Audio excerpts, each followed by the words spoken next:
Discuss हुआ तो सबने बोला कि केस दिखाया जाए। तो कल का टॉपिक क्या था रूपाली? कल का टॉपिक क्या था? देखो, fundamental fundamentals of homeopathy. Fundamental of homeopathy. हाँ, तो जो बच्चे क्लास में कल नहीं थे या जो हैं, एक बार छोटा सा रिवीजन करते हैं। ये जो 7 पॉइंट लिखे हैं, पूरी होम्योपैथी इसी पर निर्धारित है। ठीक है। तो लॉ ऑफ सिमिलर, सिमिलर का मतलब हमको पोर्ट्रेट, हमको एक दवाई का चुनाव करना है जो कि एग्जैक्टली सिमिलर होनी चाहिए, पहला नियम। दूसरा सिंप्लेक्स, सिंप्लेक्स का मतलब होता है सिंगल मेडिसिन, एक ही दवाई देनी है, उसके साथ दूसरी या तीसरी दवा या कॉम्बिनेशन हमको नहीं देना है। तीसरा मतलब है लॉ ऑफ मिनिमम, आप एक डोज देके छोड़ दीजिए, उसके बाद वेट एंड वॉच करिए, इसका मतलब ये है। ड्रग प्रूविंग, हमको हमेशा उसी दवाई का चुनाव करना है जो वेल प्रूवन ड्रग्स हैं। Theory of chronic diseases, Hahnemann sir कहते हैं बिना मियाज्म के कोई भी बीमारी आपके शरीर में नहीं हो सकती। तो आप क्रॉनिक डिजीजेस और मियाज्म को पढ़ें, तभी आप किसी बीमारी को क्योर कर पाएंगे। छठा पॉइंट कहता है theory of vital disease energy, vital force, vital principle, आप कुछ भी कह सकते हैं। हमने वाइटल फोर्स पढ़ा, सब कुछ वाइटल फोर्स पर ही होने वाला है। हेल्थ से लेके बीमारी और बीमारी से लेके हेल्थ, सारी प्रक्रिया, होम्योपैथी की दवाई की पूरी प्रक्रिया, सब कुछ वाइटल फोर्स पर ही होने वाला है। उसके बाद डॉक्ट्राइन ऑफ ड्रग डायनामाइजेशन, इसका मतलब है हमको पोटेंसी, पोटेंटाइज मेडिसिन ही चाहिए। हमको बहुत मदर टिंचर के बारे में नहीं सोचना है, हमको एक पोटेंटाइज मेडिसिन चाहिए। ये हम लोगों ने कल लॉ पढ़े, और उसी लॉ पे क्या प्रैक्टिकल होता है, कैसे होता है, वही मैं आज आपको बताने जा रही हूँ। कल हम लोगों ने एक केस देखा था, आज मैं उसका डिस्क्रिप्शन आपके सामने करने जा रही हूँ। ये एक महिला है जिनका नाम XYZ, नाम हम लोग कॉन्फिडेंशियल रखते हैं, किसी की पहचान को नहीं बता सकते। उम्र जब हमारे पास आई थी तो ये 67 थी, इसमें गलत लिखा है, 67 ईयर्स, फीमेल महिला। इनको सीओपीडी, सीओपीडी आप समझते हैं, एक लंग और हार्ट से कंबाइंड एक डिजीज होती है, और जिसमें बेसिकली लंग्स, ब्रोंकिया, आपके लंग्स की सबसे कठिन बीमारी, सीओपीडी मतलब क्रॉनिक ऑब्स्ट्रक्टिव पल्मोनरी डिजीज, जिसका कोई इलाज नहीं है, जो क्यूरेबल नहीं है, ऐसा हम लोग पढ़ते हैं। हम लोगों ने प्रैक्टिस ऑफ मेडिसिन में यही पढ़ा हुआ है। एस्थमा उनको 25 साल से था। कोविड के बाद से, इवन कोविड के बाद से सीओपीडी क्या कहेंगे, सीओपीडी हुआ, लेकिन सीवियर एस्थमा उनको 2015 से स्टार्ट हुआ, जब वो रिटायर हुई। जब वो रिटायर हुई और घर में रहने लगी, तब वो एस्थमेटिक और सीवियर होती चली गई। पेशेंट बीमार 25 साल से है, वो अंडर ट्रीटमेंट में ही है, इनहेलर लेता है, लेकिन जब 2015 हुआ, जब वो रिटायर हुई, उस टाइम पर इनको एस्थमा हुआ। क्या महसूस कर रहे हैं? ये वीडियो में दिखाऊं? ठीक लगता है, काफी अच्छा। मतलब सांस फूलती तो है, सुबह उठते तो फूलती है।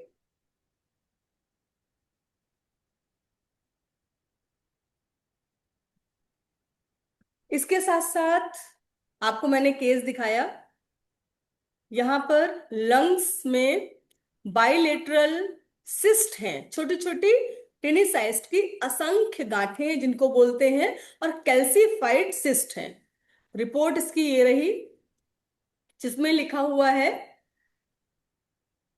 Degenerative changes seen in dorsal and cervical vertebrae. Dorsal and cervical vertebrae का मतलब होता है हमारा रीढ़ की हड्डी, वर्टिब्रल कॉलम, वर्टिब्रल कॉलम में सबसे पहले सर्वाइकल आता है, फिर डॉर्सल आता है। तो सर्वाइकल और डॉर्सल दोनों ही पोजीशन में वहां पर डीजनरेटिव चेंजेस स्टार्ट हो चुके हैं। उसके बाद अगला लाइन लिखा है, atherosclerosis wall calcification seen in arch of aorta and descending aorta. जो हमारी आर्टरीज होती हैं जिनसे ब्लड सप्लाई होता है, एओर्टा जो हमें हार्ट में ब्लड सप्लाई करता है, वहां पर एक कैल्सिफिकेशन, कैल्शियम का डिपोजिशन हो गया है।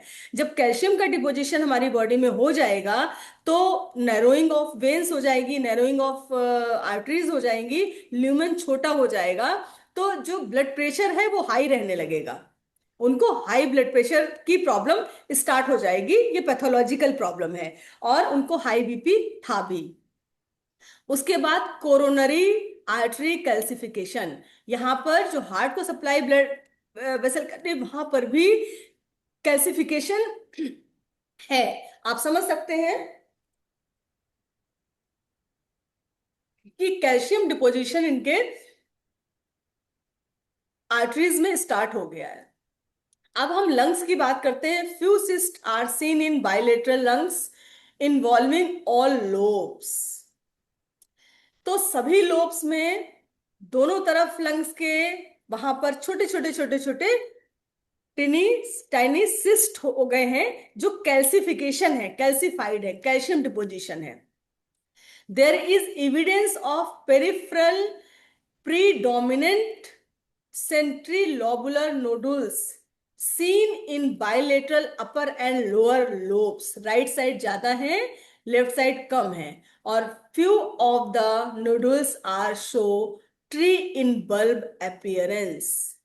पेरिफेरल प्रीडोमिनेंट सेंट्रीलोबुलर नोडुल्स मतलब कि जो लिम्फ नोड्स होते हैं वो भी इनलार्ज हो चुके हैं। आप समझ सकते हैं पैथोलॉजी कितनी हाई है यहां पर।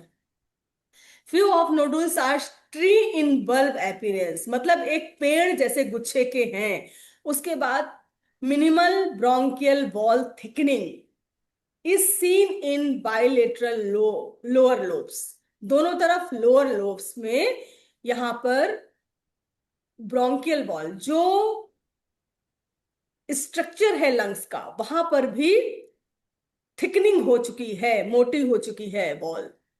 सजेस्टिव ऑफ इन्फेक्टिव इटियोलॉजी, कहीं इन्फेक्शन हुआ होगा, या ब्रोंक्योलिटिस हुआ, ब्रोंकोलाइटिस हुआ। इन्फेक्शन, ब्रोंक्योल्स में इन्फेक्शन मतलब ब्रोंक्योलाइटिस। वो क्वेश्चन मार्क इसलिए है कि आप डायग्नोसिस स्वयं बनाइए। ये जब मेरे पास आई थी तारीख, ये रिपोर्ट है 2/4/2022 की। ये रिपोर्ट मैंने नहीं कराई, ये रिपोर्ट किसी डॉक्टर अंकित श्रीवास्तव जी ने कराई। और उन्होंने बोला कि अब इसका कोई ट्रीटमेंट नहीं है, अस्थमा आपको जिंदगी भर रहेगा, और इन गांठों का कोई इलाज नहीं है। मतलब 25 साल से अब तक पेशेंट एलोपैथिक ट्रीटमेंट लेता रहा। उसने होम्योपैथी को तब तलाशा जब डॉक्टर ने कह दिया आपको इलाज नहीं है। आप समझ सकते हैं कि हमारे पास पेशेंट किस स्टेज पर आता है, जब उसके पास कोई ऑप्शन नहीं बचता। एक्चुअली हमें वैसे ही पेशेंट चाहिए कि उनके पास कोई ऑप्शन ही ना हो, क्योंकि फिर वो ठहरते नहीं है। वो 1 आध 2 महीने दिखाएंगे, कुछ एग्रीवेट हुआ वो चले जाएंगे। जब उन्हें पता है कि इसका कोई इलाज नहीं है तो वो हमारे लिए बहुत ही पॉजिटिव चीज होती है। कम से कम पेशेंट हमारे पास ठहरेगा तब हम उसका ट्रीटमेंट कर पाएंगे।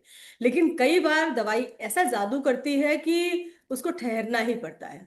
इस केस में मैं आपको वीडियो सुनाती हूँ। वो वीडियो फर्स्ट डे का नहीं है, मैंने फर्स्ट डे वीडियो नहीं बनाया था। हिस्ट्री लेते समय एक है कि डिस्टरबेंस नहीं होना चाहिए, इस वजह से कोई वीडियो नहीं बना। फिर उसके बाद 1 आध महीने बाद का वीडियो है, वो मेडिसिन देने के बाद का, वो आप सुनिए। फिर हम आपको आज एक एक डिटेल बताएंगे इस केस के बारे में, कैसे एक हिस्ट्री लेना है, कैसे दवाई का चुनाव, कैसे, क्या सिम्टम्स को लेना है। इतनी पैथोलॉजी ली, हमें क्या सिम्टम्स का चुनाव करना है। तो आप इसको सुनिए। ठीक है। तो ये कि फोटो अलर्ट जब ले लेते हैं, हाँ, आवाज आ रही है? क्या महसूस कर? आवाज सबको सुनाई दे रही थी? मैम कम आ रही है। हाँ, थोड़ा कम आएगी, क्योंकि अब ये साउंड कंप्यूटर की साउंड है। क्या समझ में आएगी बताना मुझे। ठीक लगता है, काफी अच्छा। मतलब सांस फूलती तो है, सुबह उठते तो फूलती है। ठीक है। तो यह है कि सुनाई दिया कुछ? जी मैम, आ रही है। समझ आ रही है बात? जी मैम। फोटो अलर्ट जब ले लेते हैं, तो फिर नॉर्मल चलने फिरने लगते हैं, थोड़ा सा एक्सरसाइज भी कर पाते हैं।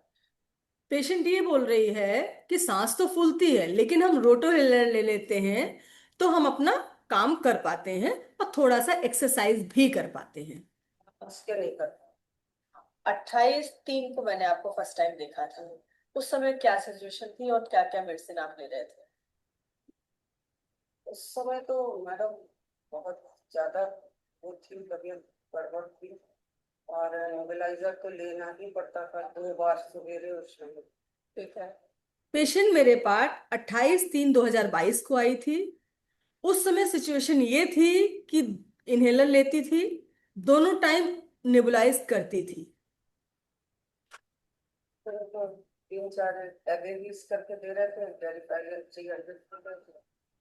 और कोई एक मेडिसिन है, उसका नाम मैं कंफर्म नहीं हूं, लेकिन एक डेरी फाइलिन 300 में सुबह शाम ले रही थी। एक स्टेरॉयड है ये, और ये बहुत डेंजरस होता है शरीर के लिए।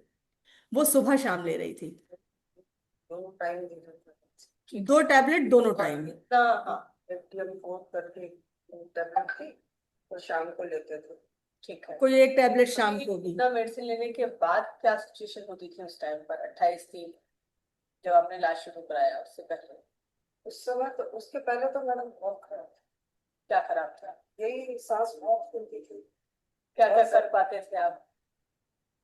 करने में तो कुछ नहीं कर पाते थे मैडम, थोड़ा ही सा चलते थे, मूवमेंट सबसे ज्यादा प्रॉब्लम हाँ। मेरी। जैसे बैठे रहते थे तो कुछ नहीं है, बातें कर रहे हैं, और काम तो कुछ करते ही नहीं थे घर पे। बात करने से भी सांस फूलती थी? नहीं, सब बात करने से नहीं। हाँ, जरा हाँ, पहले लेकिन थोड़ी ज्यादा करते थे तो फिर से तो फूलने लगते थे। और थोड़ा भी वर्कआउट किया आपने? थोड़ा वर्कआउट नहीं कर नहीं कर सकते?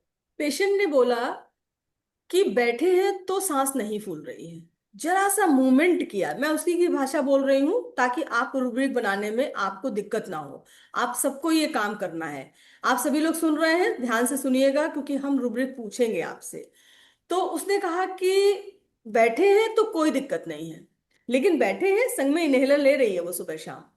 इनहेलर लेने के बाद बैठे हैं तो कोई दिक्कत नहीं है, लेकिन जैसे ही मूवमेंट किया, उसने मूवमेंट शब्द बोला है, जैसे ही मूवमेंट किया और सांस फूलना शुरू हो जाती थी। वर्कआउट बिल्कुल संभव ही नहीं था उसके लिए। जरा सा हिला डोला, जरा सा भी। अब मूवमेंट में मैं आपको बता दूं, लेटरिन, बाथरूम, पेशाब, नहाना धोना, ये काम। आप कर पा रहे हैं? हाँ, आपको कर पा रहे हैं। क्या कर पा रहे हैं? अभी मेडिसिन भी कम हुई है आपकी? अभी तो मेडिसिन उन्होंने काफी कम कर दी, डॉक्टर ने कम कर दी, केवल एक एबीवीज दोनों टाइम की थी। कोई एबीबीएस करके दवाई है जो दोनों टाइम चल रही है। या फोन पे देते हैं, वो एक रात में ले लेंगे। बस 2 ही दवाइयाँ हैं चलिए। और और बाकी? हमारे ट्रीटमेंट के बाद में 1 महीना 1.5 महीना हुआ होगा, डेरी फाइलिन बंद किया है उन्होंने, ये एक बड़ी बात है। नेबुलाइजर भी बंद हो गया है? नेबुलाइजर भी उन्होंने नेबुलाइजर भी बंद हुआ है। बंद कर दिया था। और इसके बाद आपको पिछले संडे को दिखाया था, तो फिर मंडे को डॉक्टर साहब को दिखाया था। हाँ। वो सिस्ट वगैरह हाँ, थी वो तो उसमें। लंग्स में सिस्ट आई, हाँ। मल्टीपल सिस्ट है मेरे हाँ। लंग्स में। तो उसके लिए तो कोई ट्रीटमेंट उन्होंने दिया नहीं होगा? नहीं, उन्होंने तो कुछ नहीं दिया, उन्होंने ये कहा कि ये तो ऐसे ही रहेंगी एटिटिस, ठीक है। और इससे कुछ नुकसान भी नहीं है, और डायल्यूट भी नहीं होंगी। तो वो जो ने कहा कि डायल्यूट नहीं होंगी, जो तो मान गए, लेकिन नुकसान नहीं होगा, ये तो शरीर है, हो भी सकता है, नहीं भी हो सकता है। होगा ही, सिस्ट। मल्टीपल सिस्ट है, इतनी हाँ। सारी सिस्ट है, तो आखिर में सांस फूलने में दिक्कत होगी हाँ, तो कुछ तो ना ये कुछ। तो उन्होंने कहा कि सांस तो आपको खुलेगी, हाँ। इसकी वजह से। ये इन्होंने ही कहा, डॉक्टर साहब ने, इसकी उससे क्या क्या प्रॉब्लम हो। इतनी बात समझ में आई कि एक्सप्लेन करूं मैं?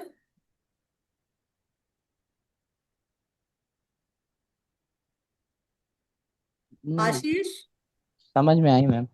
आई ना? तो एक्सप्लेन करने की जरूरत नहीं है ना। नहीं मैम, हमें तो नहीं है बाकी का। नहीं मैम, नहीं।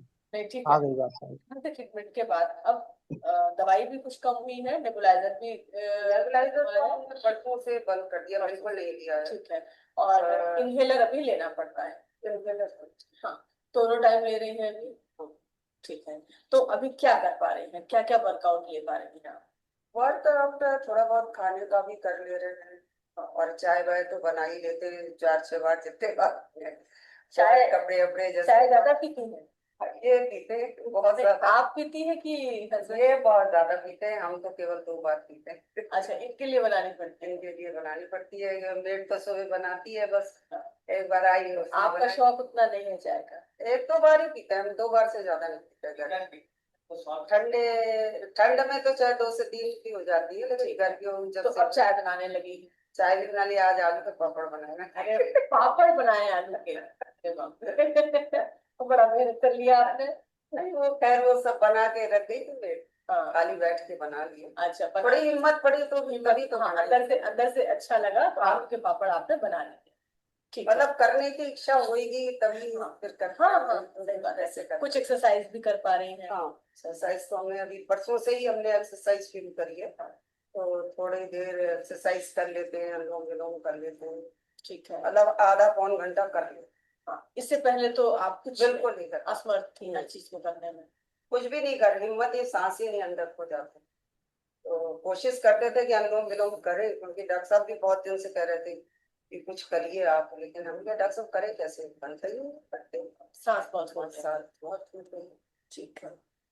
बाकी उल्टी जैसा?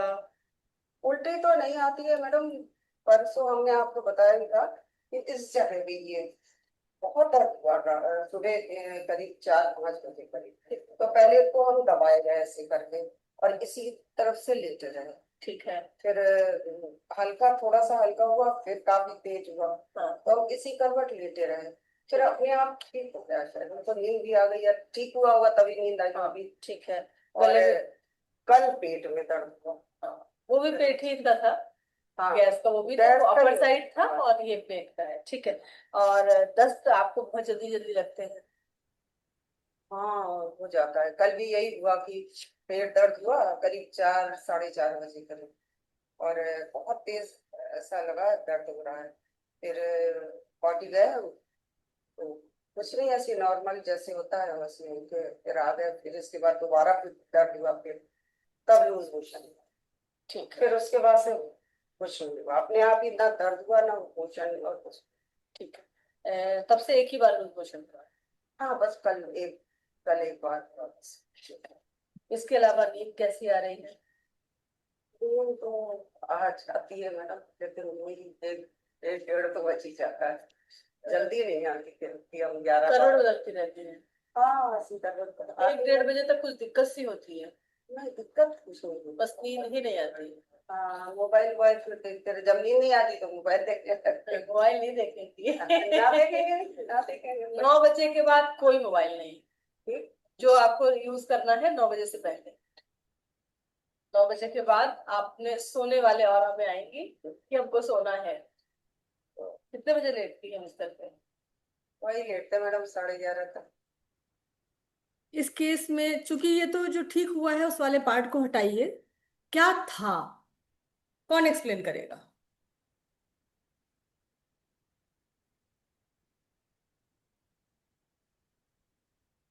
अरुण?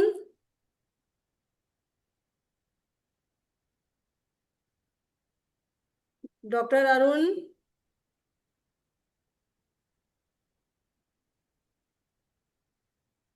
गौरी? जी मैम। 1 मिनट में एक्सप्लेन करो कि क्या समझ में आया, केस क्या था। 1 मिनट से ज्यादा नहीं मिलेगा। मैम एक्चुअली जो है ना, आधा पैसे में ऐड हुई मैम, लेकिन हाँ समझ में जो भी आया मैम वीडियो समझ में आ गया वीडियो मुझे। सुना है ना, पूरा वीडियो सुना है ना? नहीं मैम। नहीं सुना आज लेकिन का? हमको केस लेकिन मैम केस समझ में आ गया मैम कि उसको जो है ठीक। पीसीओडी था, हाँ। और थायराइड वो भी था, और उसका जो आप जो भी वो मेडिसिन निकालेंगी सिंगल कॉन्स्टिट्यूशनल उसको वो देंगी। नहीं, हेयरिंग लॉस अभी हो अभी मैम। सिम्टम क्या, वो तो बात की बात है। अभी आपको सिम्टम क्या समझ में आया, कौन बता सकता है? मैम एक्चुअली हाँ, मैं आधा दिमाग में थोड़ा बच्चे ही पढ़ रहे थे मैम, इसी चक्कर कोई में। बात नहीं। आ, आस्था, यस मैम। क्या समझ आया? मैम ये पेशेंट जो थी वो ना सीओपीडी था, जो आपने जैसे क्रॉनिक ऑब्स्ट्रक्टिव पल्मोनरी डिसीज। हाँ, को सीओ। एक चीज सबसे पहले तो कि पेशेंट को स्लाइटेस्ट मूवमेंट से प्रॉब्लम होती थी, तो हम्म। थोड़ा सा भी एग्जर्शन नहीं कर पा रही थी, हम्म। इवन अपनी डेली रूटीन भी नहीं कर पा रही थी। हम्म। और इसको मिड नाइट में एग्रावेशन होता था, हम्म। 1 1:30 बजे करीब भी, है ना। हम्म। इसको पेट में भी दर्द हुआ, हम्म। जो उसने सिम्टम्स बताए थे। हम्म। और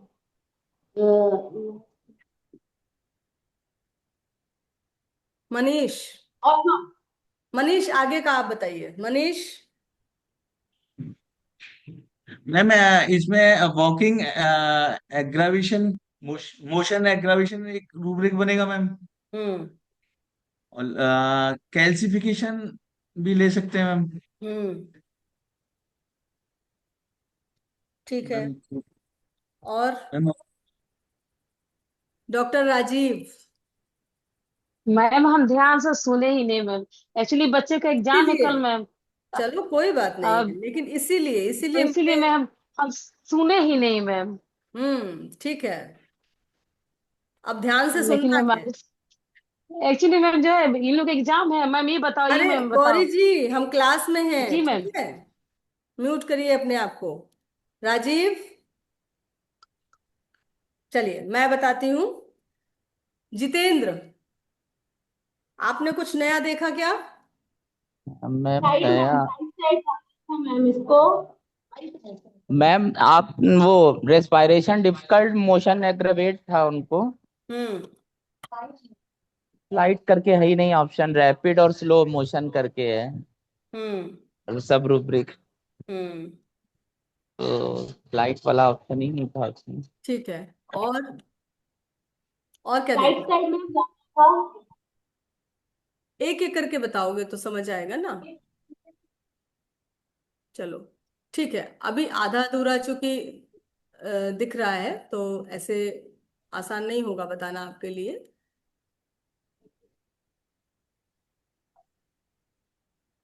ठीक है। ये चूंकि अब हम थोड़ा सा आपको हिस्ट्री भी बताते हैं, उसने वीडियो में बहुत कुछ नहीं बोला। ये आपका एक टेस्ट लेने के लिए और आप कितना प्रेजेंट है क्लास में, इसके लिए मैंने आप लोगों को बीच में टच किया कि कौन सुन रहा है कौन नहीं सुन रहा है, और हम कितना समझ पा रहे हैं। सीओपीडी हमारे लिए कितना महत्वपूर्ण है? बिल्कुल नहीं मैम। Very good. बिल्कुल नहीं। हमको कॉमन सिम्टम्स पे बात नहीं करनी है, हमको अनकॉमन पिक्यूलियर सिम्टम्स पे बात करनी है। अब मैं थोड़ा सा उसकी हिस्ट्री पढ़ देती हूँ जो मेरे पास लिखी हुई रखी है। उसको लूज मोशन भी फ्रीक्वेंट है, मैंने पूछा था ना, जल्दी जल्दी उसको लूज मोशन भी होते हैं। उल्टी जैसा भी मैंने एक सवाल पूछा था, उल्टी जैसा भी इसको रहता है। उसको कोविड हुआ है 2020 में। इसके पहले अस्थमा के अलावा उसको कोई दिक्कत नहीं थी। माता और पिता भी दोनों एस्थमेटिक थे, दोनों अब नहीं है। 5 भाई बहन रहे हैं, एक भाई और 5 बहन, जिसमें से एक भाई और एक बहन एक्सपायर हो चुका है। इसके साथ खान पान में कुछ खास नहीं मिला, स्लीप में लेट नींद आती है। मेंटल बड़ा अच्छा है इनका। मैंने आपको बताया कि 2015 में रिटायर हुई, उसके बाद से ये सीवियर कंप्लेन हुआ, क्योंकि जो मैंने बताया है उस पे भी चिंतन करना पड़ेगा ना आपको। मैम स्क्रीन पे सारे सिम्टम दिख रहे हैं, आप कहानी बता रही हैं उसके बाद आप वो पूछ लेती रूब्रिक तो हम लोग शायद अच्छा बता पाते। ठीक है, मैंने कुछ तो कहानी बताई थी ना, और वीडियो सुनाया मैंने आपको, आपका टेस्टिंग लेने के लिए। कौन, देखिए क्या है कि हमारा थॉट क्या है, सिर्फ इस पे चिंतन होता है। सभी सही है, हम सोच कैसे रहे हैं। अगर हम कह रहे हैं कि सीओपीडी ढूंढ रहे हैं, चलो सीओपीडी ढूंढ रहे हैं, तो हमारा थॉट कहीं गलत दिशा में तो नहीं जा रहा है। क्योंकि एक पेशेंट के देखने का नजरिया हर किसी का अलग है। डॉक्टर हैनीमैन सर ने उसको अलग देखा, विथॉल्कस देखेंगे तो अलग तरीके से देखेंगे, उसी केस को केंट देखेंगे, केंट सर देखेंगे तो अलग देखेंगे, और बोनिंग हसन बोगर सर देखेंगे तो अलग देखेंगे। लेकिन सभी सही दवाई की तरफ पहुंचेंगे, ये पक्की बात है। क्योंकि हमारे यहाँ बहुत सारे तरीके हैं दवाई के चुनाव करने के। आप कंप्लीट सिम्टम बनाएंगे, पैथोलॉजिकल सिम्टम बनाएंगे तो भी आप सही दिशा में जाएंगे। अगर आप मेंटल एसेंस को लेके चलेंगे तो भी आप सही दिशा में जाएंगे। और अगर आप टोटलिटी ऑफ सिम्टम लेंगे तो भी आप सही दिशा में जाएंगे। बस आपका चिंतन करने का नजरिया सही होना चाहिए। चिंतन करने का नजरिया क्या है कि अनकॉमन पिक्यूलियर सिम्टम्स का चुनाव करना। उसके मेंटल थॉट में सबसे ज्यादा इंपॉर्टेंट क्या है, क्या उसके में इमोशनल थॉट में इंपॉर्टेंट है। मैंने इसीलिए आप लोगों को टच किया कि आपका थॉट प्रोसेस क्या है ना। तो एक पेशेंट रिटायर हुआ, उसके बाद ज्यादा बीमार हुआ, इसका मतलब क्या हो सकता है? किस किस हमें देखो एक चीज और बता दूं, चूंकि हम अपने दिमाग से कुछ नहीं सोचेंगे, अभी हम बैठ के डिस्कस कर रहे हैं इसलिए सोच रहे हैं, लेकिन जो पेशेंट बोलेगा हमें वही सोचना है। हमें अपना दिमाग बिल्कुल नहीं लगाना है। एक प्लेन पेपर लेना है, जो पेशेंट बोलता जाए आप उसको एज इट इज नोट करते जाइए। उस वक्त बिल्कुल नहीं सोचना है कि क्या हो सकता है, या आप रिपर्टरी पे हाथ डालने लगे, आप लैपटॉप टच करने लगे। नहीं, कोई जल्दबाजी नहीं है। धैर्यपूर्वक पेशेंट को सुनिए, ईच एंड एवरी पॉइंट लिखिए, उसके बाद एनालिसिस करिए, तब रिपर्टरी का को हाथ लगाना है हमको। अब पेशेंट रिटायर हुआ, मतलब वो फ्री हो गया, मतलब वो खाली हो गया। ठीक हुआ ना? जब वो खाली हुआ और बीमार हो गया, और दिख रहा है ना कि पेशेंट कितना सलीके से कपड़े को वेल ड्रेसअप है, बाल वाल है कि नहीं है, दिख रहा है ना? ये पेशेंट बातचीत करने में, उसके लहजे में, उसका ड्रेसअप का स्टाइल देखिए। ये टीचर थी, ठीक लगता है ना? बाल देखिए बिल्कुल करीने से हैं, साड़ी को कितना है। अच्छे तरीके से उन्होंने मेंटेन करके पहना हुआ है, ठीक है। तो यह है कि फोटो है ना? तो लुक वाइज फास्टिडियस लग रहा है कि नहीं? सिस्टमेटिक लग रहा है पेशेंट? जी मैम। सिस्टमैटिक। क्योंकि लगने से नहीं देना है, मैं बार बार बोलूंगी। क्यों? क्योंकि पेशेंट आपके सामने होगा, चीजों को कंफर्म करना पड़ेगा। ये पेशेंट फास्टिडियस थी। मैंने आपको सिर्फ बताने का तरीका इसलिए बताया क्योंकि अभी ये जो दिख रहा है आधा अधूरा, अगर ये केस पूरा होता, और हम आगे से केस रिकॉर्ड करेंगे ताकि आप लोग उस केस को सुने, समझें और अपने अपने एनालिसिस निकालें। ठीक है? अभी तो चूंकि सेकेंड विजिट का था तो बहुत इतनी सारी बातें नहीं हो सकती थी। ये महिला इंडस्ट्रियस थी, ये महिला इंडस्ट्रियस थी, इसको काम करना बहुत पसंद था। रिटायरमेंट होने के बाद में फ्री हो गई, काम करना कम हो गया। Element from death of brother, सबसे ज्यादा कष्ट हुआ उसके भाई के एक्सपायर होने का। दूसरा, बिस्तर पे पड़ी हुई थी, बिस्तर पे बैठी हुई थी। जो महिला टीचर रही है, इतने सलीके से कपड़े को पहने हुए है, ये मैं आपको फिर बोलूंगी, ये थॉट प्रोसेस नहीं है। जो पेशेंट बोलेगा वही होगा। वो हेल्पलेस महसूस करती थी, वो कोई काम नहीं कर पा रही है। जो महिला टीचर रही हो, वो सारा काम खुद से किया हो, जो इतना पहनावे उड़ावे में आपको दिख रहा है कि कितना साफ सफाई वाली, कितना सिस्टमेटिक महिला है, और वो आज कुछ भी काम नहीं कर पा रही है। हाँ। वो आज कुछ भी काम नहीं कर पा रही है। उसने क्या बोला? मोशन, मोशन को मैंने एक्सप्लेन किया था आपको कि नहाना धोना, चाय बनाना, ये बोला ना उसने कि पहले चाय तक नहीं बना पाते थे, हिल डुल नहीं पाते थे, कोई कार्य नहीं कर सकते थे। उसने बोला ना अनुलोम विलोम, यहां मोशन के बजाय स्लाइट एक्सर्शन। अनुलोम विलोम में कितनी ताकत लगेगी? बैठे बैठे करना है, और ज्यादा बात कर लेते हैं तो भी सांस फूलने लगती है। अब यहाँ पर बहुत सारी चीजें बनेंगी, हल स्लाइट एक्सर्शन, टॉकिंग एग्रीवेट, लेकिन टॉकिंग एग्रीवेट नहीं बनेगा, वो ज्यादा बात करने के बाद टॉकिंग एग्रीवेट। थोड़ी सी भी बात करें और सांस फूलने लग रही है तब आएगा टॉकिंग एग्रीवेट। लेकिन अभी ज्यादा बात करने के, कहने का मतलब है कि अपना बातचीत तक करने में उसकी सांस फूलती है। तो अब घर का कोई काम नहीं कर पा रही है तो घर अस्त व्यस्त ही होगा।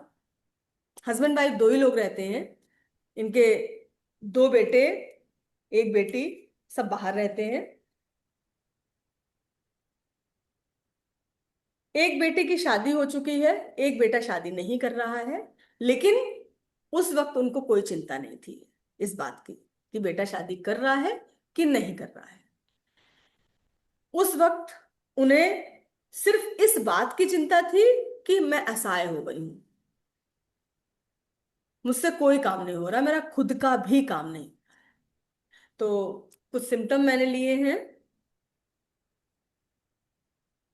दिख रहा है। किसी जी ने मैम। मुझसे कल पूछा था कि थोड़ा सा रिपर्टरी के बारे में भी बता दीजिए। तो हम कॉन्ट्रडिक्शन। थोड़ा सा आपको रिपर्टरी के बारे में भी बताते हैं ताकि आपको पूरी बात समझ में आए।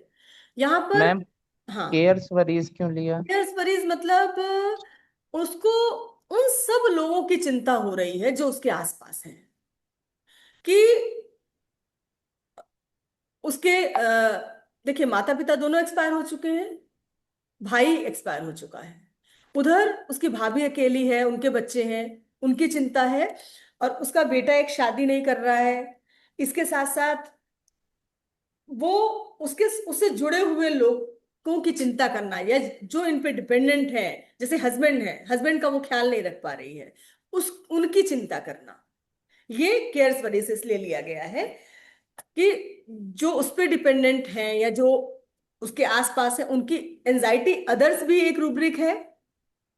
और एंजाइटी में सबकी चिंता करना, और केयर्स वरीज का मतलब हुआ कि जो उसके ऊपर डिपेंडेंट, जिसकी केयर वो कर रही है और वो कुछ कर नहीं पा रही है, उनकी चिंता करना। उसके बाद एक है death of loved one, contradiction. अब टीचर रही है, स्वाभाविक सी बात है, उसको टोका टाकी बिल्कुल पसंद नहीं है। उसके हस्बैंड बहुत सीधे हैं, ये डोमिनेट नेचर की रही है, बहुत डोमिनेट भी नहीं रही हैं, लेकिन ये फिर भी डोमिनेट कॉन्फिडेंट नेचर की रही हैं।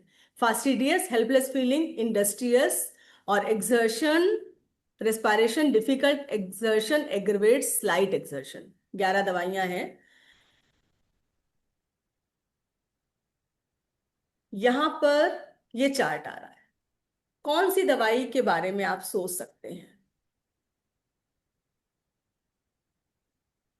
जो ज्यादा सिम्टम कवर कर रही है उसके बारे में? Ma'am arsenic. आर्सेनिक। और कोई? मैम दूसरा इनका हेल्पलेस नेचर के जैसे हेल्प हेल्पलेस नेचर, का, हाँ।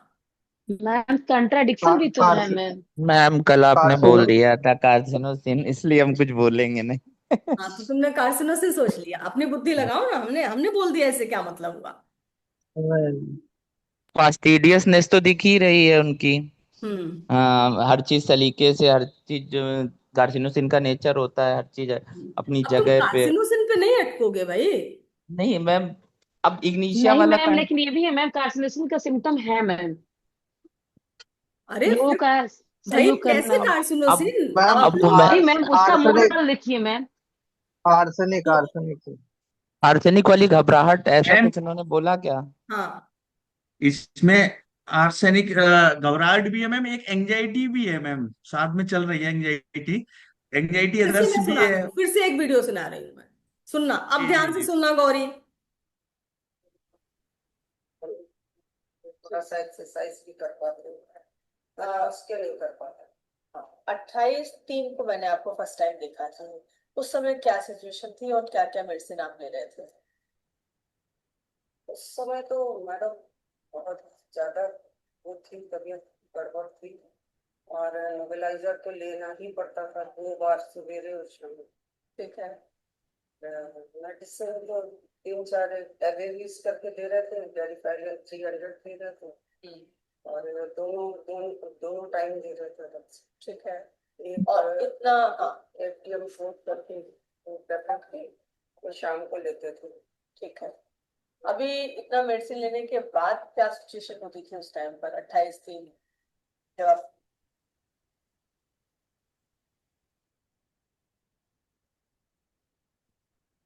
हम्म। 9:42 हो चुका है। मैंने मैम इस टाइम मॉडलिटी, हाँ, क्या बोल रहे हो? मैम टाइम मॉडलिटी जो बता रहे हैं मिडनाइट और मिड डे, हाँ तो उसके ब्याह पे आर्सेनिक सोच सकते हैं ना मैम? हाँ, मैंने आर्सेनिक ही दवा दी थी उसको। ठीक है। अब हमने कल कार्सिनोसिन बोल दिया तो जितेंद्र ने सोचना ही बंद कर दिया। मैम वो हम्म? दिमाग में आ गई ना, जब सामने दिख भी रही है हाँ तो उसमें। बस प्रिजुडिस हो गया। आपको प्रिजुडिस ही तो नहीं होना है। यही ट्रेनिंग है बेटा। नहीं मैम, अदर केस में तो नहीं होते हैं, लेकिन जब आप बोल ही नहीं रही हैं उसी से ठीक हुआ है तो हम कैसे काट दें उसको। नहीं भाई, ये कैसे? तुमको आप लालच दिया गया था कल, समझे तब तुम क्या? फंस गए। धोखा नहीं खाना है। पेशेंट ने एक सिम्टम अभी मुझसे किसी ने पूछा कि 7 साल का बच्चा है और वो बिस्तर पर लेट के अपने जेनाइटल्स को रब कर रहा है। पेशेंट की ने भाषा बोली रब कर रहा है। तो हम सिर्फ रबिंग ही ढूंढेंगे ऐसा नहीं है, है ना? अपनी बुद्धि को लगाएंगे वहां पर। तो ये एक सिम्टम है, तो आपको इवेल्युएट करने पड़ेंगे सिम्टम्स कि कहां पर क्या कैसा। ठीक। मैंने उसको आर्सेनिक ही दी थी 0/1 में। अब आर्सेनिक आपने पढ़ी है। आर्सेनिक की 2-3 खास बातें हम आपको बता दें कि आर्सेनिक को बहुत सेल्फिश बोलते हैं, पर मुझे वो सेल्फिश नहीं लगती। जो दूसरों की चिंता करेगा वो सेल्फिश कैसे हो सकता है? आर्सेनिक एंजाइटी अदर्स में पड़ी है। मैं आपको एक रूब्रिक दिखाती हूँ।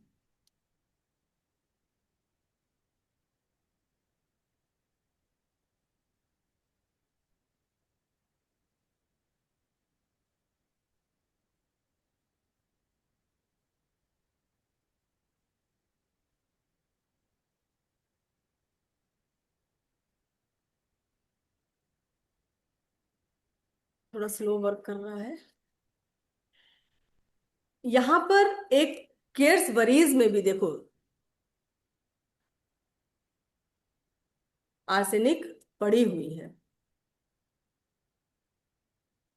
तो आर्सेनिक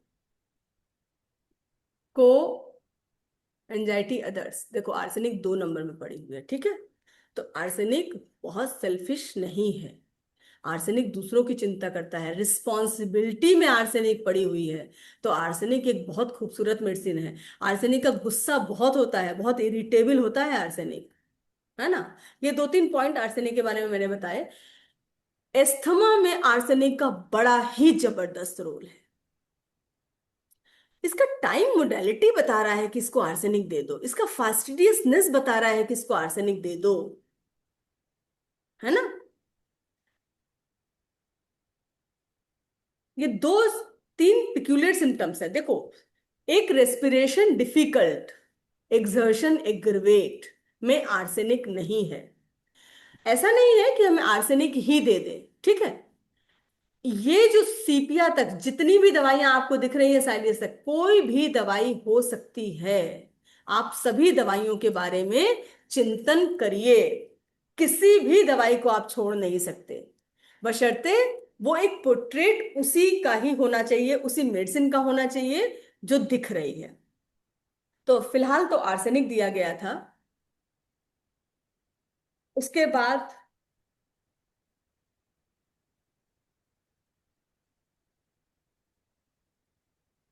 20/6 को मैंने कार्सिनोसिन दिया था। कुछ समथिंग कुछ एग्रीवेट किया, तब मैंने उसको कार्सिनोसिन दिया था एज ए नो सोल्ट।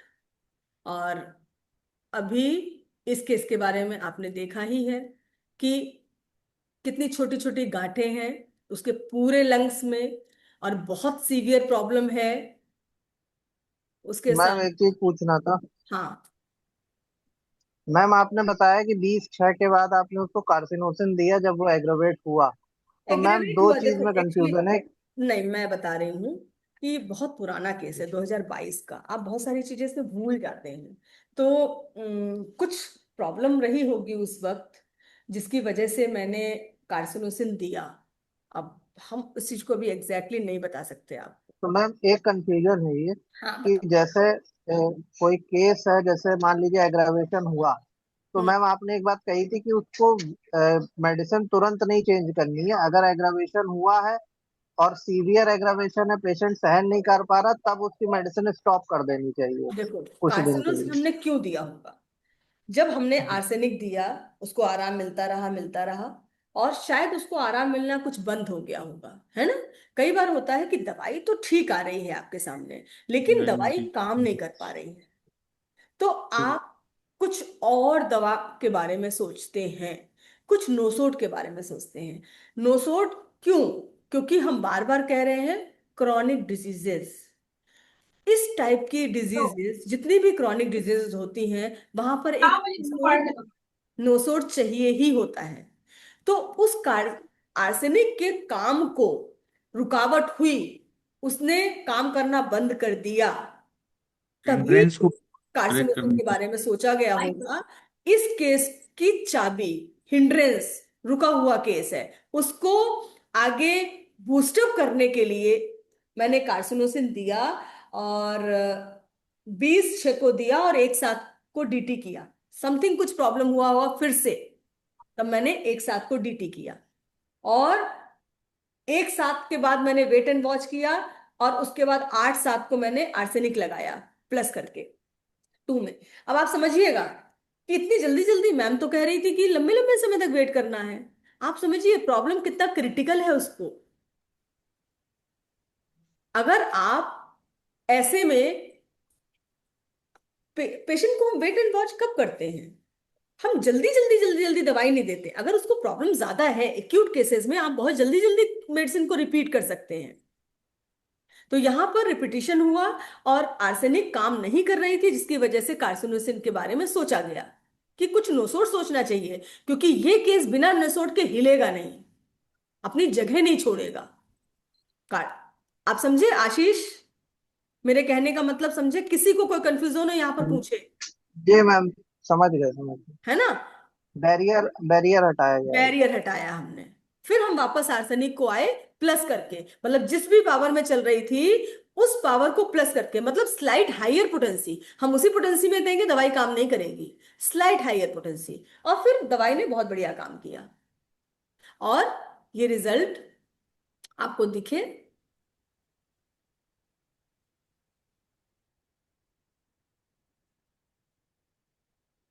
3 महीने बाद रिजल्ट कहता है कि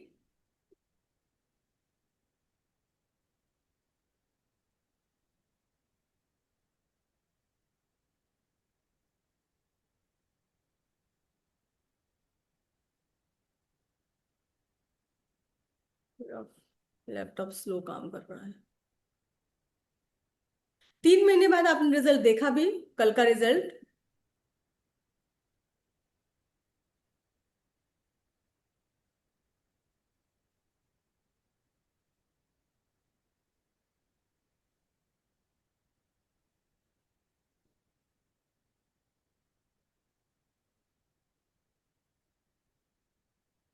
यहां पर कोई भी इस समय सिस्ट नहीं है, ठीक है, सिर्फ फाइब्रोसिस बचा हुआ है, और उसके बाद कुछ महीनों बाद वो फाइब्रोसिस भी खत्म हुआ। इसमें कोई दवाई, कौन कौन सी दवाई दी गई? आर्सेनिक, कार्सिनोसिन,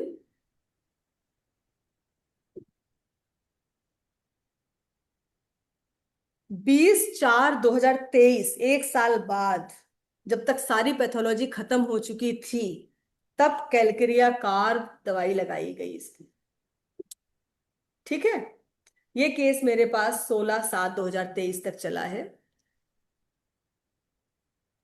मैम आपकी आवाज कट गई थी, एक बार फिर से बता दीजिएगा क्या कहा आपने। हाँ, मैंने ये बोला, ये पूरा केस सिर्फ आर्सेनिक से ठीक हुआ है, सिंगल मेडिसिन। जबकि यहां पर हम आपको एक चीज और बताना चाहेंगे कि कॉम्प्लिकेटेड केसेस में हमेशा कई दवाइयां मायने रखती हैं, कई दवाइयां एक साथ चलानी पड़ती हैं। एक साथ का मतलब स्टेप बाय स्टेप। आप सोचिएगा एक ही दवाई से कोई केस क्योर हो जाएगा, ये संभव नहीं है। और इस तरीके के केसेस में नोसोड का बहुत बड़ा रोल है। अगर आप नोसोड नहीं देंगे, ये केस आगे बढ़ेगा ही नहीं। इसलिए आपको नोसोड का नॉलेज बहुत अच्छे ढंग से होना चाहिए कि कब हमको देना है। और हर दवाई तभी दी जाएगी जब उसका पोर्ट्रेट क्लियर हो। ये आर्सेनिक के बाद कार्सिनोसिन ही क्यों दिया गया, मेडोराइनम या ट्यूबरकुलाइनम या सिफिलिनम क्यों नहीं दिया गया? उसके पीछे कारण है कि उसको मैं बताती हूँ कि अब मैं एक वीडियो सुनाती हूँ, आपको उसमें सब समझ में आएगा। इस साल तो बहुत अच्छे सर्दियां कटी। हाँ, 28 मार्च 2022 को मेरे पास पहली बार आपका पहली बार आया। उस समय आपके लंग्स में छोटी छोटी गांठें भी थी, बहुत बहुत थी, असंख्य बताई थी। असंख्य गांठें थी। तो डॉक्टर ने आपसे क्या बोला था उस वक्त? यही बोला था कि एलोपैथिक डॉक्टर ने तो जब सीटी स्कैन देखा मेरा, तो वो यही बोले कि ये आपके दोनों तरफ छोटी सी सिस्ट है, वो ठीक नहीं होंगी। तो हमने कहा इसका कोई इलाज नहीं है डॉक्टर साहब? तो बोले नहीं, इसका कुछ इलाज नहीं है। तो बल्कि हमारे हस्बैंड ने पूछा भी कि फिर इससे जैसे अब सिस्ट है लंग्स में, तो सांस लेने में तो दिक्कत होगी ही होगी। तो बोले हाँ, थोड़ा तो होगी होगी, लेकिन वैसे भी बहुत फूल रही थी सांस तो आपकी। वैसे ही फूलती थी। लेकिन वो बराबर 2-3 महीने से हमारा वही एलोपैथिक इलाज चल रहा था, वही नोवेलाइजर लेना। जब आप मेरे पास पहली बार आई थी तब सांस की क्या प्रॉब्लम थी, आप कितना प्रॉब्लम थी? तब भी मैं नोवेलाइजर ले रही थी, मेरा चल रहा था। मतलब सुबह शाम तो नोवेलाइजर लेती थी। और दवाइयां तो बहुत सारी चल रही थी होम्योपैथी। होम्योपैथिक का तो कहीं नाम और निशान नहीं था। हाँ, एलोपैथिक हाँ। लेती थी। इसके साथ साथ आपकी शुगर की भी दवाई चल रही थी। हाँ, शुगर की भी चल रही थी। अभी शुगर की दवाई पहले से कितना ले रही है? शुगर की दवा मैडम अब आधी मेडिसिन ले रही हूँ मैं। 3 में से 2 डॉक्टर ने बंद कर दी। और मतलब मैं देखिए, डायबिटीज भी क्योर होता है। मेरे पास बहुत सारे केसेस हैं जो डायबिटीज के क्योर हुए हैं। मेरे पास बहुत सारे केसेस हैं जिनमें हमने इंसुलिन छुड़वाई है। तो इसकी डायबिटीज की दवाई भी लास्ट में बंद भी हो गई थी। इसकी डायबिटीज की दवाई भी बहुत कम हो गई है, आधी टैबलेट सिर्फ चल रही है। फास्ट के पहले लेती थी, लंच के पहले लेती थी, डिनर के पहले लेती थी। अब और कितना लंच और लेती डिनर है? की बंद हो गई है। और अब ब्रेकफास्ट के पहले मैं आधी पूरी बस 3 टाइम लेती थी और आधी टैबलेट। नेबुलाइजर भी लेती थी, इनहेलर भी लेती थी, दवाइयां भी खाती थी। अभी सब कुछ बंद है, सिर्फ इनहेलर। केवल इनहेलर सुबह और शाम। किसी किसी दिन मैडम ऐसा होता है कि शाम को भी नहीं लेना। ठीक है। और सिर्फ सुबह सुबह लेती हाँ, बस सुबह। और पहले ना बिस्तर से उठ सकती थी, ना चाय बना सकती थी, कुछ नहीं कर सकते थे मैडम, बस बिस्तर में ही पड़े रहते थे। सारा काम आपके बच्चे करना और मेड है, बस वही लोग करते थे। और छत पे भी नहीं जाना होता था, छत पेड़ पौधे भी ये तो मतलब मेरे हस्बैंड तो फोटो खींच के मेरे फ्लावर्स की फोटो दिखाते थे मुझको कि देखो इतने खिल रहे हैं फूल। और अब तो बहुत शौक है मुझे। तो लेकिन अब ये लगता था कि मैं जा ही नहीं सकती छत के ऊपर, तो मैं देखूं कैसे। तो मेरे हस्बैंड लेके आते थे फोटो कि देखो इतने फूल खिल रहे हैं। अब तो मैं खुद ही पेड़ चढ़ाते लगाती हूँ। अब खुद लगाती हूँ, ऊपर नीचे जाना शुरू कर दिया है, मार्केट भी जाने लगी है। हर बार की सर्दियां बिस्तर पे जाती थी 4 साल से। इस साल तो मैडम बहुत अच्छी गई। कैसी? बहुत अच्छी ये है कि मैडम बाजार भी जाना हो गया मेरा, खाना भी बना लेती हूँ मैं, और ऊपर नीचे भी मेरा हो जाता है। मोहल्ले में भी जैसे कुछ फंक्शन वगैरह है तो जाना आना होता है। पहले आप सिर्फ बिस्तर पे रहती? पहले सिर्फ बिस्तर पर रहती। और आपने एक शब्द बोला था शुरू में, बेचारी बन गई। हाँ, अभी कैसा महसूस करती हैं? तब ये मुझे लगता था और बहुत बुरा लगता था, क्योंकि मैं जॉब करती थी उस समय। तो मतलब ये इतनी प्रॉब्लम भी नहीं थी मुझे। तो मुझे लगता था कि मैं रिटायर हुई 2015 में, तो उसके बाद से ही मुझे ये प्रॉब्लम शुरू हो गई थी ज्यादा। पहले भी थी लेकिन वही रहता था, आई यहाँ झांसी और डॉक्टर से दवा दी, इंजेक्शन लगवाया और चली गई। तो इतनी ज्यादा नहीं थी कि मैं बिस्तर कर दूं। लेकिन रिटायरमेंट 2015 के बाद से जो मेरी प्रॉब्लम शुरू हुई है वो बहुत ज्यादा हो गई। क्यों, सर्दियां तो मतलब समझ लीजिए मैं बिस्तर पे ही रहती थी, इतनी ज्यादा प्रॉब्लम। लेकिन मुझे मैं जब आई थी तो जब आई थी आप तब सर्दियां तब खत्म हो चुकी थी, पूरा मार्च निकल चुका था, तो तब फिर भी आप हालत चाय खराब तक नहीं बना सकती थी, तब भी हालत खराब थी। तभी बहुत हालत खराब थी, आप कुछ भी नहीं कर सकते थे।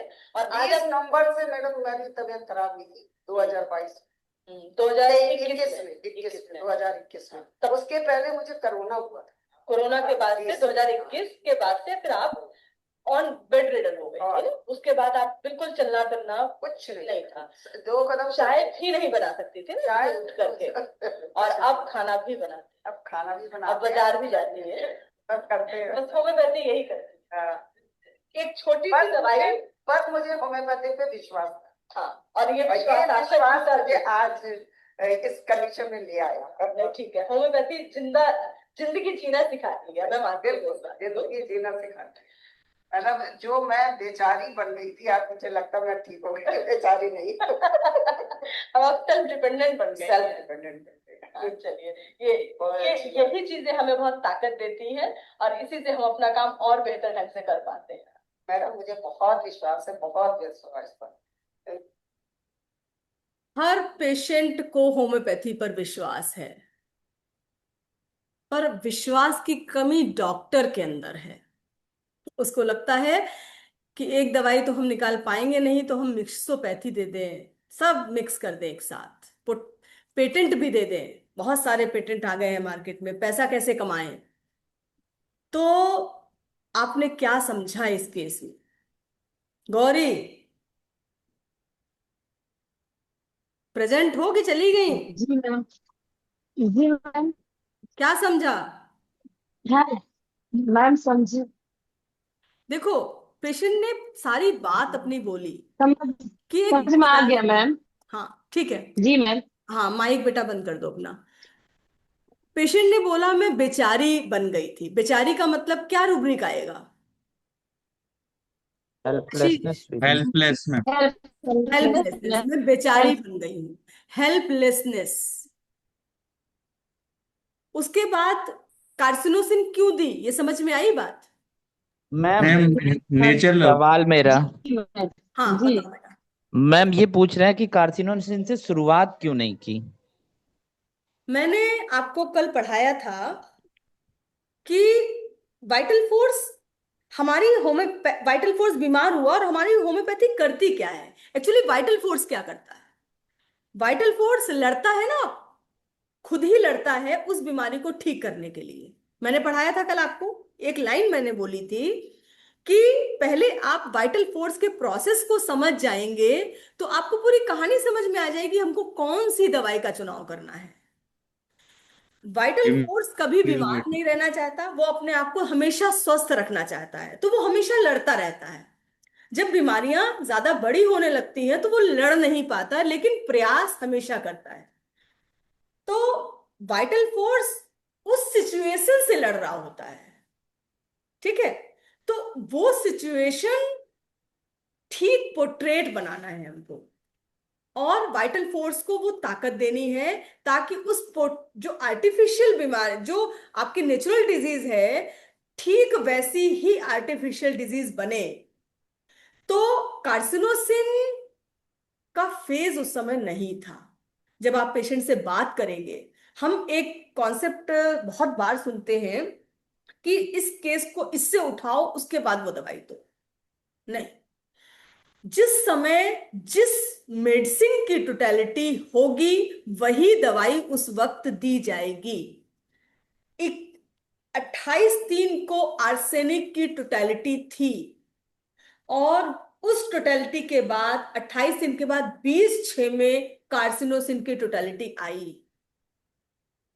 एक्चुअली कॉन्स्टिट्यूशनल मेडिसिन तो इसकी आर्सेनिक ही थी, और अगर हम गलत पोर्ट्रेट वाली दवाई दे देंगे, हमने कुछ गलत पोर्ट्रेट दिया, केस बिगड़ जाएगा। ये केस बहुत सीरियस केस था, ऑन बेड रिडन था, 4 साल से बेड रिडन केस था।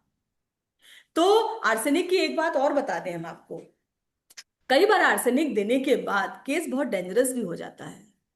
तो इसको, इसलिए आपको आर्सेनिक देते समय बहुत केयरफुल होने की जरूरत है। तो आर्सेनिक के पेशेंट को खासकर इस स्थिति में जब केस बहुत ही ज्यादा प्रोमिनेंट पैथोलॉजी वाला होता है तो आपको आर्सेनिक को देते समय बहुत केयरफुल रहना होता है। बाकी केसेस में कोई प्रॉब्लम नहीं, इतना कोई डेंजरस नहीं होगा, स्लाइट एग्रीवेट करेगा, फिर हम उसको संभाल ले जाएंगे। लेकिन जब पैथोलॉजी प्रोमिनेंट हो तो आर्सेनिक को थोड़ा बहुत ध्यान से देना चाहिए। और उस समय जिस मेडिसिन का फुल फ्लेश पिक्चर आएगी दवाई वही दी जाएगी। फिर हिंड्रेंस आया तो कार्सिनोसिन दिया गया। और किसी का कोई सवाल?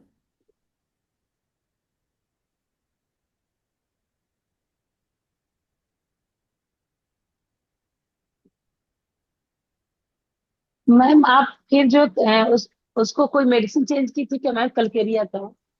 कैलकेरिया तो सब पैथोलॉजी खत्म हो गया होगा, जॉइंट्स पेन वगैरह रहा होगा या फिर कुछ और रहा होगा उस समय। तो कैलकेरिया दिया गया था, हम देख के बताते हैं, एक मिनट।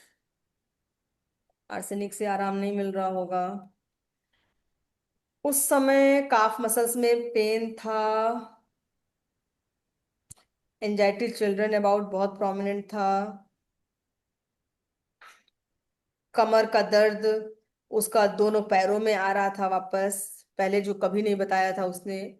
तो किसी कारण से काफ मसल्स में पेन था, कभी रहा होगा, क्योंकि बहुत सारी छोटी छोटी चीजों को आपको समझना पड़ेगा वहां पर। कुछ टाइम के लिए कैलकरिया हुई, फिर वापस हम आर्सेनिक में ही आए। तो इस केस के बारे में हालांकि बहुत कुछ बताना था अभी, लेकिन टाइम बहुत हो चुका है। और किसी को कोई सवाल हो तो पूछो, हम आपको जवाब देते हैं।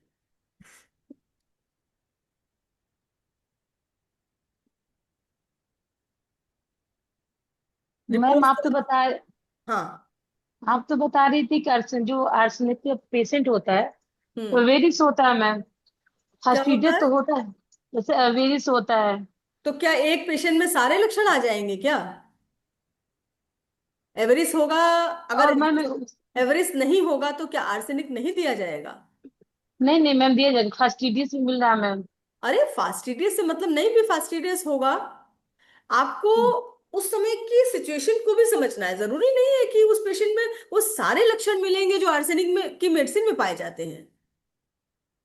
ऐसा नहीं है। हम फास्टिडियस नहीं होगा कोई पेशेंट, अगर आपको नहीं मिल रहा तो हम आर्सेनिक छोड़ देंगे, या एवरेस्ट नहीं होगा तो हम आर्सेनिक छोड़ देंगे, ऐसा नहीं है वहां पर। मैम हम्म। मैम ये कह सकते हैं कि जब तक पेशेंट सामने नहीं होगा तो फोन पे इस क्लास से आप तरीका सीख सकते हो, लेकिन हाँ, पूरी मेडिसिन डिसाइड नहीं कर नहीं सकते हो कर सकते, आप। बिल्कुल बिल्कुल नहीं डिसाइड कर सकते, लेकिन फिर भी कुछ लोगों ने की ना। जी क्योंकि जी। क्योंकि उन्होंने मोडालिटी को देखा, मोडालिटी बड़ी इंपॉर्टेंट। नहीं आप। मैम, वहाँ वहाँ पे एक चीज और भी थी ना मैम, जैसे आप कहती है ना कि जो दवा है उसके अलावा जो आसपास की दवाएं हैं 7-8 जो आ रही थी, उनको भी क्लियर करना कि वो क्यों नहीं है। हाँ, वो क्यों नहीं है, मैं उस पे आती हूँ। तो- ठीक है। जी। यहाँ पर इग्निशिया, एक इग्निशिया हो सकती है क्योंकि मेंटल शॉक उसको रहे हैं, तो उसके परिवार में उसका इकलौता भाई एक्सपायर हुआ है। लेकिन यहाँ पर इग्निशिया का जो हिस्टेरिकल स्टेज होता है वो जरूर दिखना चाहिए, है ना? तो इसलिए यहां पर इग्निशिया जैसा नहीं है। अब एक लाइको, लाइको की भी पर्सनालिटी अलग टाइप की होती है। एक लाइको दिखावे वाला, बड़ी बड़ी बातें करने वाला, तो लाइको की पर्सनालिटी भी एक अलग होती है। यहां पर आते हैं नक्स भूमिका। आप नक्स भूमिका के बारे में निश्चित रूप से सोच सकते हैं।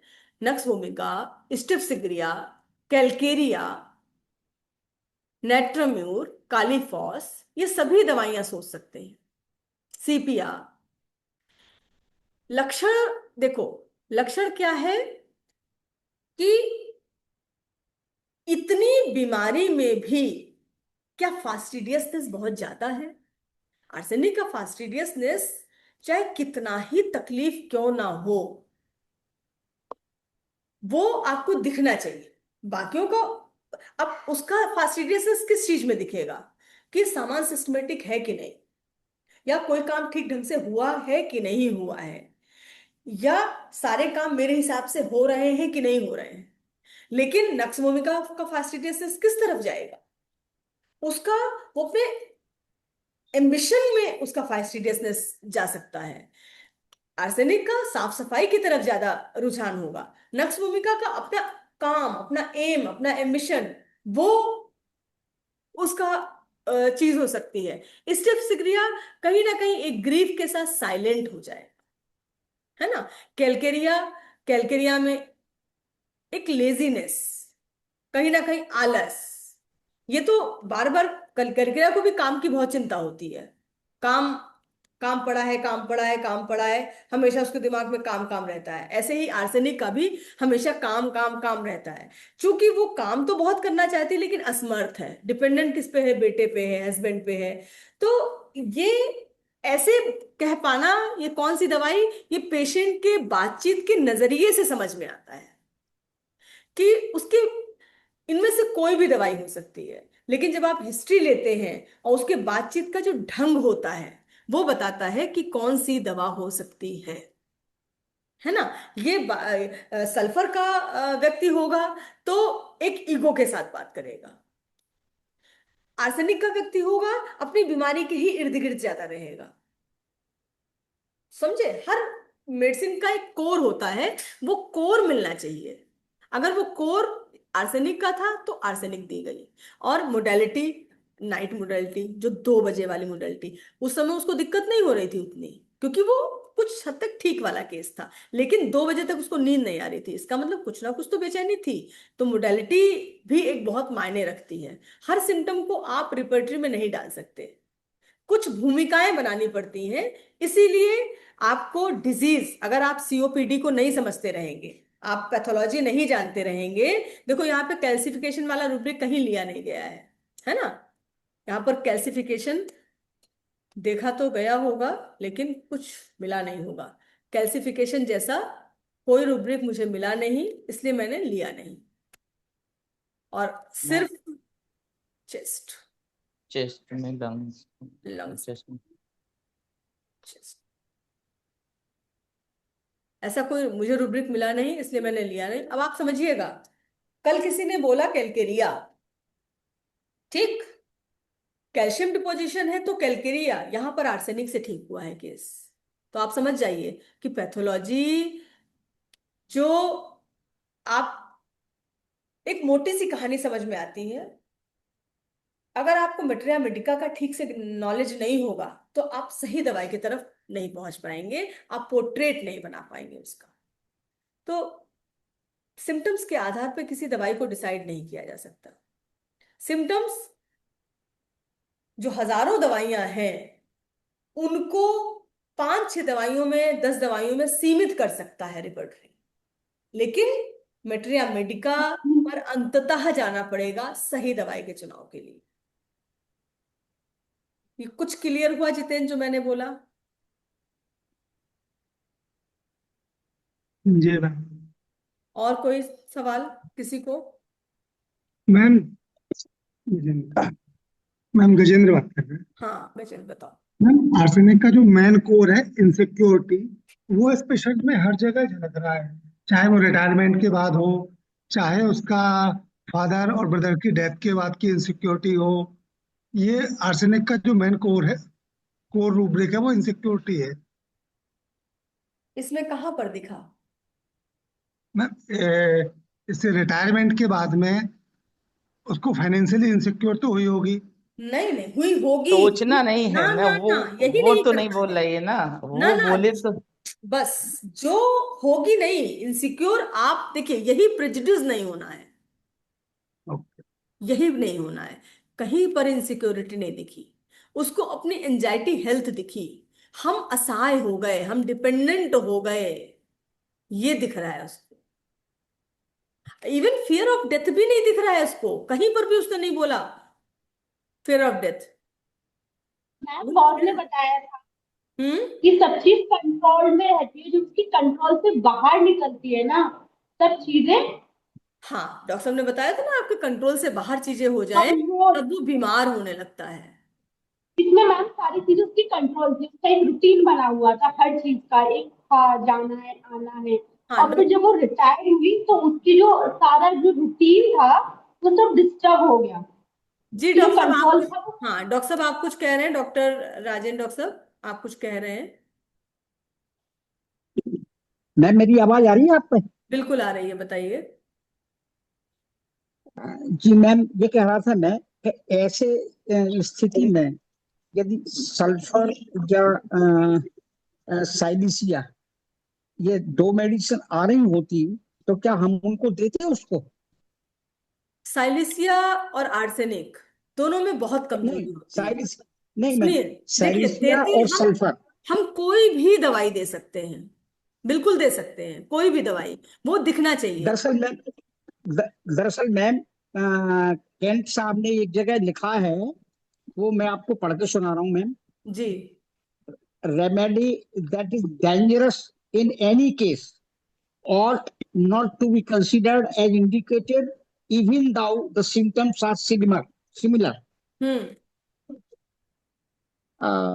माने जिस रोग के लिए औषधि खतरनाक है उसे उस रोग में प्रयोग नहीं करना चाहिए, बल्कि ऐसे निर्देशित लक्षण विचारणीय नहीं होते हैं, ऐसा केंट साहब कह रहे हैं सर। देखिए, एक लाइन से केंट साहब की पूरी बातों को नहीं समझ सकते।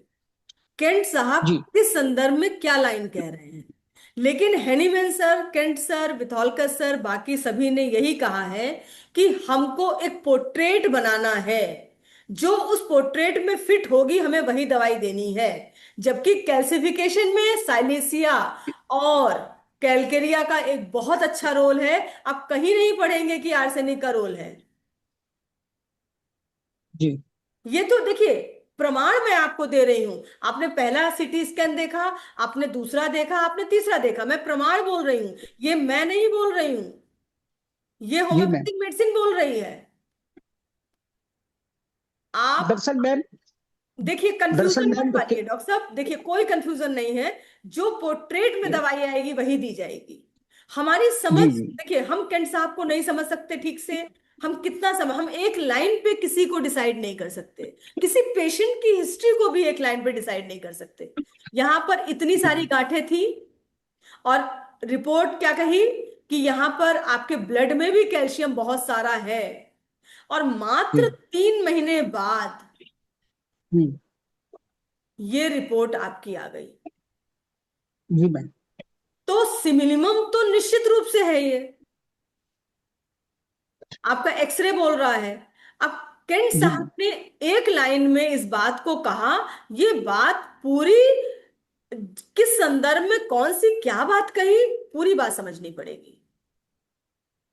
जी इसलिए मैम, दरअसल हम कंफ्यूज जी मैम, दरअसल हम कंफ्यूज हो जाते हैं ना, केंट साहब ने जो बात कही, आप जो आधा आपने आधा समझ रहे होंगे, इसलिए आप कंफ्यूज हो जाते हैं। आप कंफ्यूज मत जी जी होइए, इसीलिए इसी कंफ्यूजन को खत्म करने के लिए क्लास रखा गया है। आप टोटली जी कंफ्यूज मत होइए, हमको सिर्फ पोर्ट्रेट बनाना है। अभी डॉक्टर जितेंद्र ने मुझसे सवाल पूछा, क्यों ना हम कार्सिनोसिन देने के बाद आर्सेनिक देते। हमने कहा नहीं, जो पोर्ट्रेट एग्जैक्टली फिट होगा वही दवाई दी जाएगी।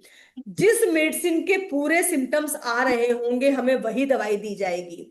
अब यहां पर देखिए, आर्सेनिक, साइलिसिया, साइलिसिया में भी कमजोरी होती है, आर्सेनिक में भी कमजोरी होती है। जबकि अगर हम जी मैम, कैल्सिफिकेशन को ज्यादा ध्यान देते तो हम भटक जाते।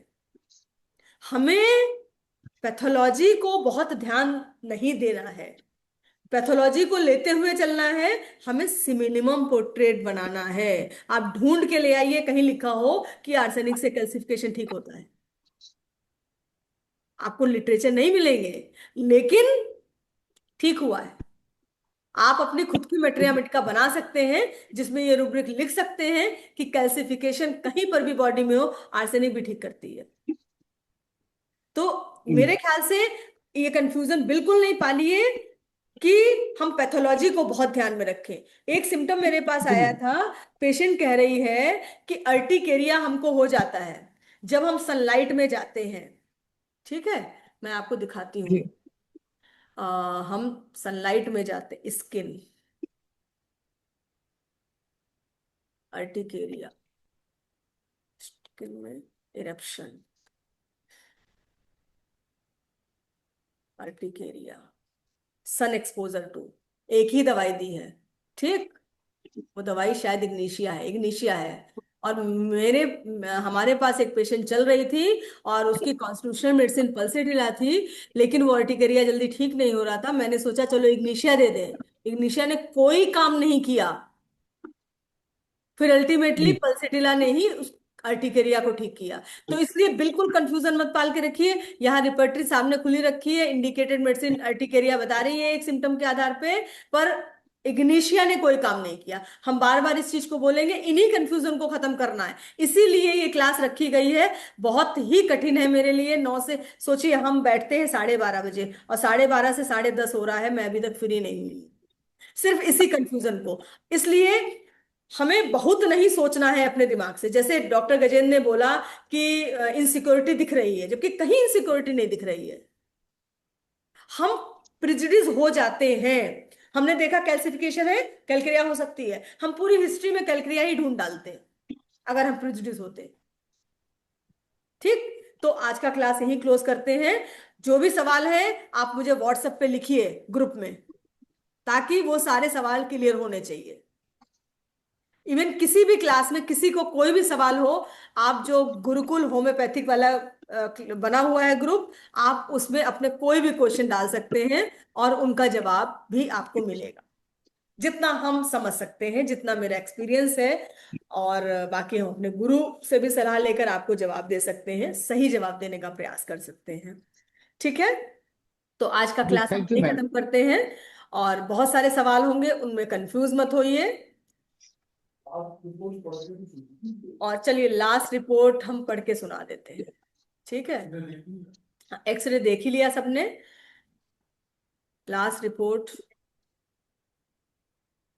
लास्ट रिपोर्ट कहती है x-ray chest posterior anterior view, trachea is normal। Zoom बेटा कैसे होगा? ठीक। Trachea, x-ray chest posterior anterior view, trachea is central in position, costophrenic and cardiophrenic angles are normal, bronchiovascular marking and highlights are seen normal, both lungs field are normal, cardiac configuration is within normal limit, both the domes of diaphragms are normal, bony case and soft tissue normal। एक और report है जो कहती है subpleural fibrosis with infiltrate seen in bilateral lung field. ठीक है, जो TB की तरफ इंडिकेट कर रही है, वो टीबी की तरफ इंडिकेट नहीं कर रही है, एक्चुअली वो लिख देते हैं पैथोलॉजी वाले कि आप कंसीडर कर लीजिएगा, क्योंकि ट्यूबरकुलोसिस के बाद भी फाइब्रोसिस हो जाती है। यहाँ पर ट्यूबरकुलोसिस की कोई हिस्ट्री नहीं थी, यहाँ पर कैल्सिफिकेशन की हिस्ट्री थी। वो ठीक हुआ तो फाइब्रोसिस दिखाई देने लगा, फाइब्रोसिस पहले से भी था। फाइब्रोसिस ठीक होता है, किताबें कहती हैं कि फाइब्रोसिस ठीक नहीं होता है, होम्योपैथिक कुछ भी ठीक कर सकती है, फाइब्रोसिस क्योर होता है। आपने देखा। चलिए अब हम इस क्लास को यहीं पर खत्म करते हैं और कल्याण मंत्र के साथ। ओम सर्वे भवन्तु सुखिनः, सर्वे सन्तु निरामयाः, सर्वे भद्राणि पश्यन्तु, माँ कश्चित् दुःख भाग् भवेत्। ओम शांति शांति।